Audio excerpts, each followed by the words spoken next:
ফলাফল তারা নিপীড়িত নেতাকর্মী নির্যাতিত। বোয়ালখালীত নভেম্বরের 7 তারিখ ঐতিহাসিক জাতীয় বিপ্লব সংহতি দিবস উপলক্ষে এক আলোচনা সভা অনুষ্ঠিত।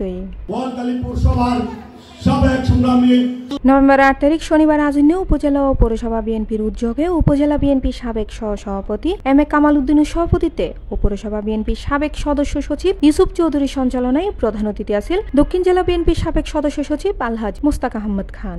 আপনারা 1971 সালে এই সমস্ত কর্মকাণ্ড করেছেন, কিন্তু জয়ী হতে পারেন নাই, সব সময় পরাজিত হয়েছেন। 96 সালে আওয়ামী লীগকে নিয়ে বিএনপির বিরুদ্ধে আন্দোলন করেছেন, 18 সিট থেকে 3 সিটে এসেছেন।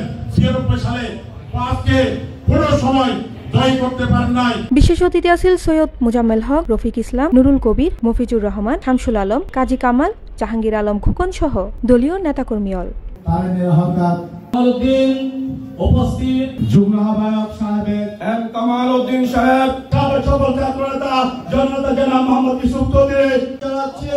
আজকের এই আলোচনা সভায় বেশি কথা বলবো না, অল্প কথা বলে শেষ করব। রুহের মাগফিরাত কামনা করছে দক্ষিণ জেলা শাখার বিপ্লবী সদস্য সচিব। পরে চট্টগ্রাম 8 আসন বিএনপি মনোনীত প্রার্থী চট্টগ্রাম মহানগর বিএনপির আহ্বায়ক এরশাদুল্লাহ সুস্থতা কামনায় দোয়া ও মুনাজাত পরিচালনা করা হয়। C plus TV, Chittagong.